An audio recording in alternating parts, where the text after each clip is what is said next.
Eto na nga mga chong, marami tayong basketball updates. Japet Aguilar, mahihirapan sa paparting na panibagong season ng PBA.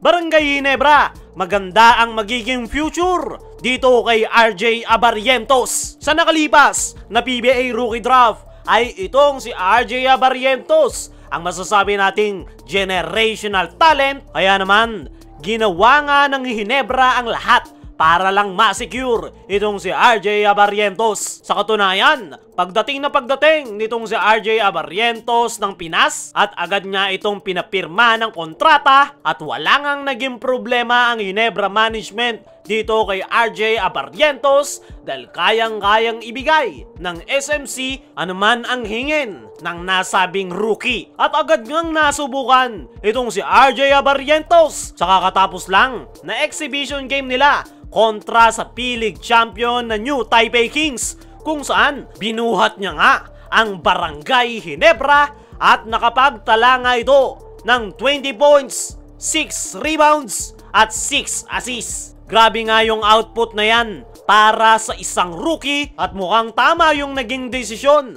ng Ginebra management na sumugal dito kay RJ Abarrientos. Ipinakita nga nitong si RJ kung ano yung mga may itutulong niya sa Barangay Ginebra. Unang-una syempre ay yung kanyang pagiging playmaker. Sobrang bilis niya nga lang nahanap ng libre yung kanyang mga teammates dahil sa lawak ng kanyang court vision. Mabilis rin yung kanyang decision making dahil sa taas ng kanyang basketball IQ.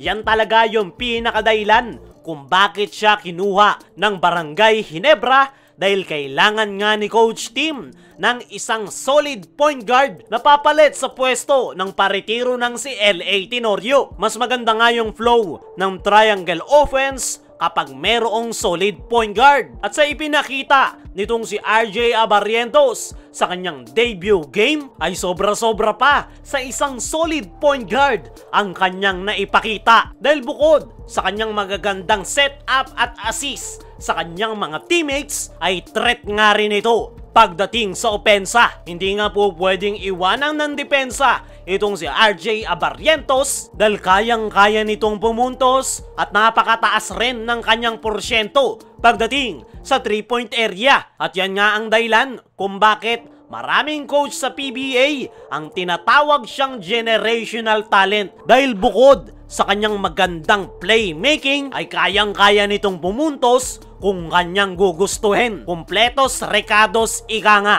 itong si RJ Abarrientos. Isa pa nga sa kagandahan dito kay RJ Abarrientos ay hindi nga siya takot na magkamali. Alam naman natin, napaka-komplikado ng triangle offense ni Coach Tim Cone at karamihan sa nagiging player ng Ginebra ay nai-intimidate sa kanilang opensa. Pero ibang-iba itong si RJ Abarrientos, sinusunod pa rin naman niya yung triangle offense. Pero kapag may pagkakataon na umopensa itong si RJ Abarrientos ay lakas loob itong titira gaya na lang ng kanyang ginawa sa crucial minute kung saan nagbaon ito ng clutch 3-point shot. Buong-buo nga ang kanyang loob at hindi takot na magkamali. At higit nga sa lahat mga chong ay sobrang kalmadong maglaro nitong si RJ Abarrientos. Hindi nga siya nakikitaan ng panic sa paglalaro at nandoon talaga yung kanyang kumpiyansa.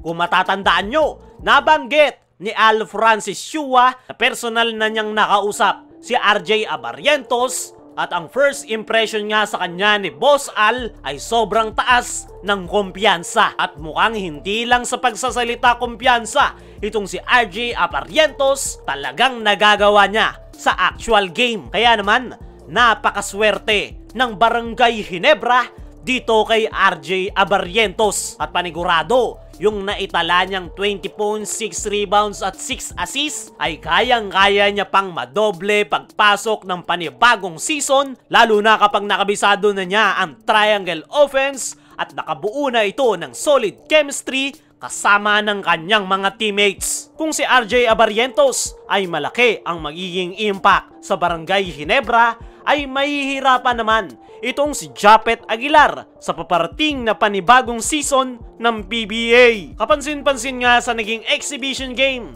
ng Barangay Ginebra kontra New Taipei Kings na lumakas yung kanilang frontcourt dahil sa pagkakadagdag ni RJ Abarrientos. Pero napakalaki ng ibinagsak ng kanilang backcourt position kung saan si Japet Aguilar lang yung nasandalan ni Coach Tim Cone. Nakapagtala nga ng 23 points at 4 blocks itong si Japet Aguilar. Medyo struggle pa nga niyan si Japet Aguilar kahit pa maliliit lang yung player ng New Taipei Kings. Ano pa kaya sa pagbubukas ng panibagong season kung saan mga imports at naglalakihang mga big man ang kanyang makakaharap. Alam naman nating lahat mga chong na hindi talaga sentro ang laro nitong si Japet Aguilar. More on forward nga yung kanyang laro dahil hindi naman built-in yung kanyang katawan para sa banggaan. At ngayon, nawala na yung kanyang kasangga sa loob ng painted area